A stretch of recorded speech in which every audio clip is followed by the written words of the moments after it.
Hi friends, Madurai special mutton kothu kari and kari dosa எப்படி செய்யலாம் இந்த வீடியோல நாம பார்க்கலாம். Welcome to Sudhamani's kitchen and vlog.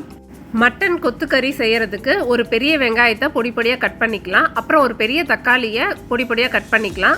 கொஞ்சம் கருவேப்பிலை, கொஞ்சம் கொத்தமல்லி. இது எனக்கு இங்க கிடைக்கிற கிரவுண்ட் lamb. இது வந்துட்டு ஒரு 1/2 kg வரும். ஒரு பெரிய panல ஆயில் ஊத்தி ஆயில் சூடானதும் வெங்காயம் and கருவேப்பிலையை போட்டு வணக்கி எடுத்துக்கலாம். வெங்காயம் வணங்கி டிரான்ஸ்பரண்டா ஆனதும் இஞ்சி பூண்டு பேஸ்ட் ஆட் பண்ணிக்கலாம். 2 டீஸ்பூன் இஞ்சி பூண்டு பேஸ்ட் ஆட் பண்ணியிருக்கேன்னா பச்சை வாசம் போகிற வரைக்கும் இஞ்சி பூண்டு பேஸ்ட்டோட சேர்த்து வெங்காயத்தை நல்லா வதக்கிட்டு நம்ம கட் பண்ணி வச்சுருந்த தக்காளியை ஆட் பண்ணிக்கலாம். தக்காளி நல்லா வதங்கினதும் நம்ம மசாலா ஐட்டம்ஸ் எல்லாம் ஒன் பை ஒன்னாக ஆட் பண்ணிக்கலாம். ஃபஸ்ட்டு உப்பு போட்டுக்கலாம். அடுத்தது மிளகாய் தூள் 1 டீஸ்பூன், அப்புறம் கொத்தமல்லி தூள் 1 டீஸ்பூன், 1/4 டீஸ்பூன் ஜீரகத்தூள், 1/2 டீஸ்பூன் கரம் மசாலா. இவ்வளோதான் மசாலா ஐட்டம்ஸ். இதையெல்லாம் நல்லா மிக்ஸ் பண்ணி பச்சை வாசம் போகிற வரைக்கும் நல்லா வணக்கிக்கலாம். லாஸ்ட்டாக 1/4 டீஸ்பூன் மஞ்சள் பொடி போட்டு நல்லா மிக்ஸ் பண்ணிக்கலாம். இப்போ மசாலா ரெடி ஆகிடுச்சு. இப்போ நம்ம கிரவுண்ட் லேம்பை ஆட் பண்ணிடலாம். இதை நல்லா உடச்சி விட்டு கொஞ்சம் கூட கட்டி இல்லாமல் எல்லா இதுக்கும் மசாலா மிக்ஸ் ஆகிற மாதிரி நல்லா மிக்ஸ் பண்ணி விட்டுக்கலாம். நார்மலாக மட்டன் குக் ஆகிறதுக்கு ரொம்ப டைம் ஆகும். பட் இப்படி நல்லா கிரவுண்ட் பண்ணியிருக்கிறதுனால ரொம்ப நேரம் குக் பண்ண வேண்டிய அவசியம் இருக்காது. ஈஸியாக குக் ஆகிடும். கொஞ்சமாக இதுக்கு நம்ம தண்ணி விட்டு அதை மிக்ஸ் பண்ணி விட்டு கவர் பண்ணி வச்சு குக் பண்ணிக்கலாம். ஸோ யூஸ்வலாக குக் ஆகிறதுக்கு ஒரு 1/2 hour ஆகுது ஆகும். பட் இப்போ ஒரு 20 minutesலேயே இது நல்லாவே குக் ஆகிடும்.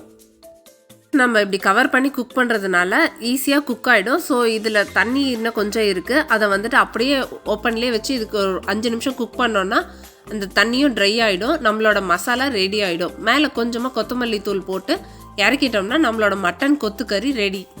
பார்க்கவே சூப்பராக இருக்குல்ல. இதோட டேஸ்ட்டும் சூப்பராக இருக்கும். இப்போ அடுத்தது நம்ம இதை வச்சு கறி தோசை எப்படி செய்யறதுன்னு பார்க்கலாம். ஒரு கரண்டி மாவு எடுத்து நார்மலாக தோசை ஊற்றுற மாதிரி ஊற்றிட்டு அதுக்கு மேலே ஒரு முட்டையை உடச்சி நல்லா ஈவனாக ஸ்ப்ரெட் பண்ணி விட்டுக்கோங்க. தோசையோட ஷேப் பற்றி கவலைப்பட வேண்டாம். மேலே கொஞ்சமாக ஆயில் விட்டு நல்லா வேகிறதுக்கு சைட்லலாம் ஆயில் ஃபுல்லாக விட்டுடுங்க. இப்போ இந்த தோசைக்கு மேலே நம்மளோட மட்டன் கொத்து கறியை கொஞ்சம் கொஞ்சமாக ஃபில் பண்ண ஆரம்பிச்சிடுங்க. நல்லா எல்லா இடத்துக்கும் ஈவனாக இருக்க மாதிரி ஸ்ப்ரெட் பண்ணி விட்டுட்டு கடைசியாக கொஞ்சம் கரண்டியை வச்சு அமுத்தி விட்டுட்டிங்கன்னா நல்லா உள்ள அதுலேயே தோசையோடவே செட்டில் ஆகிடும் எல்லாம்.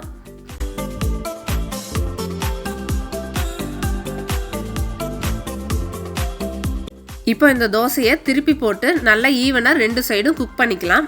அவ்வளோதாங்க, நம்மளோட மதுரை ஸ்பெஷல் மட்டன் கறி தோசை ரெடி.